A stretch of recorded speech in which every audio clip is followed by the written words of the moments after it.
Hey guys, welcome to today's Java tutorial.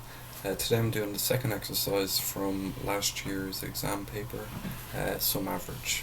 So let's just read the description. So write a Java program called SumAndAverage. The prompt the user to enter a whole number called n between 1 and 100 inclusive. Compute the sum of the sequence from 1 to n and display the result. Also compute the average of the sequence from 1 to n and display the result. If the user enters a number less than 1 or greater than 100, inform the user the number is invalid. Okay, so this is pretty similar to the last one, except we'll be using a for loop this time. But the start of it is pretty much the same. So we get the user input. I've just put this in here. So we import our scanner, and at the top we say scanner my input blah blah blah. Ask the user to enter in a number between 1 and 100, so print that out of the screen, and then whatever they enter in as an int, I'm just declaring to the variable j, alright, which is an int as well.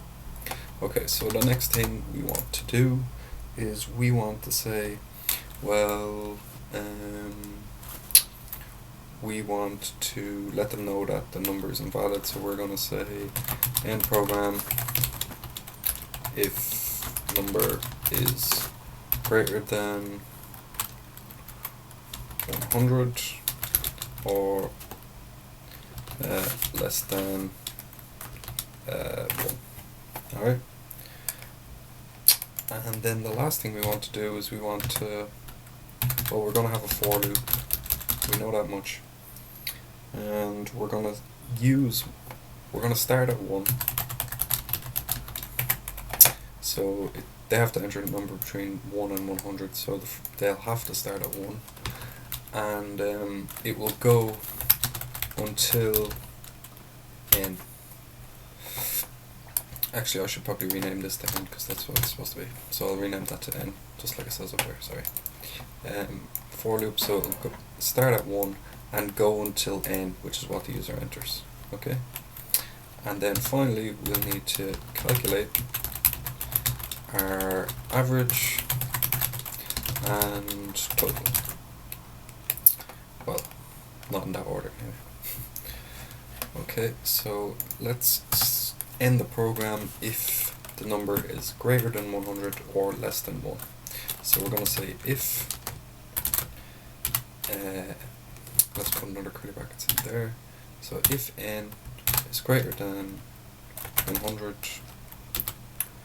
or, and we're going to say n less than 1. So if it's greater than 100 or less than 1, which would either be 0 or a negative number. And after that we're just going to say, okay, we want to print out invalid number,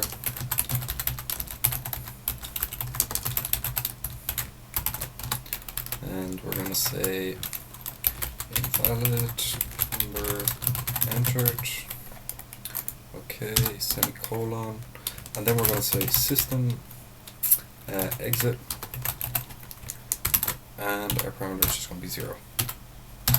So it will print out invalid number and it will exit the program if either of these conditions are met. Sorry. Let's just space that out so it's just a bit neater looking, easier to read. Okay, so now our for loop. So we have what the user entered. We're going to need to declare our variables that are going to go inside our for loop, because we're going to need them for outside it as well when we're printing it out at the end. And I'll explain that when we get to it. So let's just declare our variables here, or initialize them. So we got total equals 0, and double average. Okay, now the reason average is a double is because we're going to be dividing in our for loop. We're going to divide the total by the number of numbers, so to get the average. So if we do any type of division on integers, we will get a double or a decimal point at some stage. I think in this program we'll only ever get numbers with like 0.5, so every second number will have a decimal place or something like that, but it's good to always make sure that you're using the right data type. Okay, so let's do our for loop. So we want to say, well, we want to run the loop the number of times that they enter, so from 1 until the number of times that they enter. So we're going to say, well, we're going to start at 1. Oh, what's this? Okay. So we're going to start at 1. And then our condition is going to be, well, we're going to run the loop while this number, which is 1, is less than or equal to whatever they enter, which is n. And then we're going to increment I by 1 each time the loop iterates. So, what does that mean? So let's say we enter the number 2. The first time it's going to come down and it's going to say, well, I is equal to 1. So I, which is 1, is less than or equal to n, which is true because we entered 2. So I is less than 2. So it will run our statements in here. Statements. That's about right. Statements. Yeah, it does have any statements. So it will run our statements, and then it will come back up and it will add 1 onto I. So now I is equal to 2. So 2 is less than or equal to 2, which is assigned to n, because so then it will iterate again and it will come up and it'll add 1 onto I again, and now I is equal to 3, which is not equal to, so the program would have run twice. Our total would have been 1 plus 2, which is 3, and our average would have been 1.5. So let's just find the sum and the average. So how are we going to find the total of everything? We are going to use the variables that we've already assigned up here. So we have the number of times, whatever the number is at the moment, because every time the loop iterates, this is going to increment by 1, which is going to be the number we're going to add on the whole time. And we also have the maximum number of times that it will be able to loop around as well. So we're going to say, well, the total is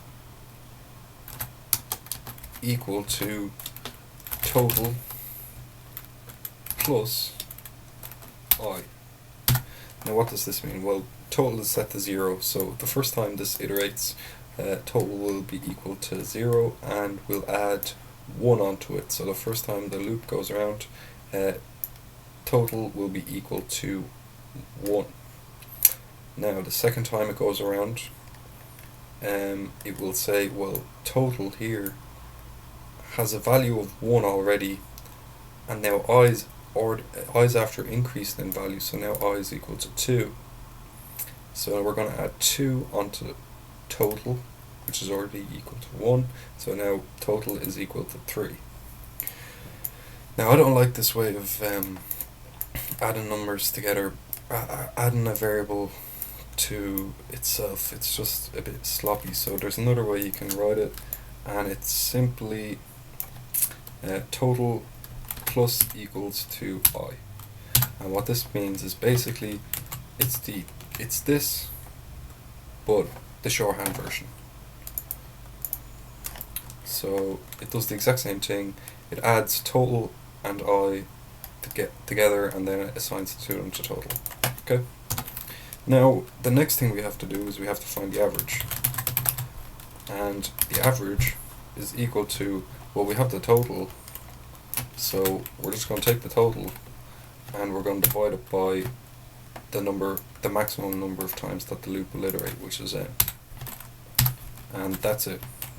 So then the last thing we have to do is we have to say system.out.println print line,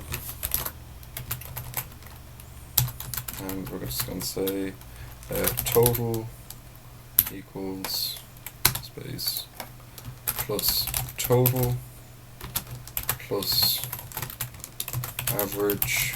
No, I'm just going to put a space before that. Average equals plus average. And now this should work. So we've already assigned, yep, it should work. Let's just run it, compile and run. Enter a number between 1 and 100. I'm going to enter 100 because then I'll know if the program's working, because the total of the sum of all the numbers between 1 and 100 is 5050. So I'm going to check and see if it's working. So it is working. So it says 5050 is the total, and the average is 50. Okay, perfect. Let's run it again.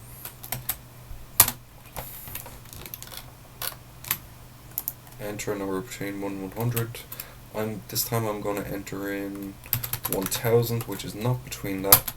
Invalid number entered. Okay, perfect. So our little clause works as well to check and see if it is a valid number, so that works. Okay, and let's try get one with a decimal place. So I'm going to enter an odd number. That should give us a decimal place, or maybe not. So the total is 91 and the average is 7. Okay, well, it all seems to be working pretty good. Yeah, hope this was helpful. I should have the next video up. I actually won't be making the next video because I've already made those 2 programs before. I'm pretty sure I did anyway. But I might look into making a video of a different solution to how it's done. And hopefully I'll have that up this evening as well. So again, I'll put the link in the description. Hope you enjoyed the video and I hope it helped. Thanks.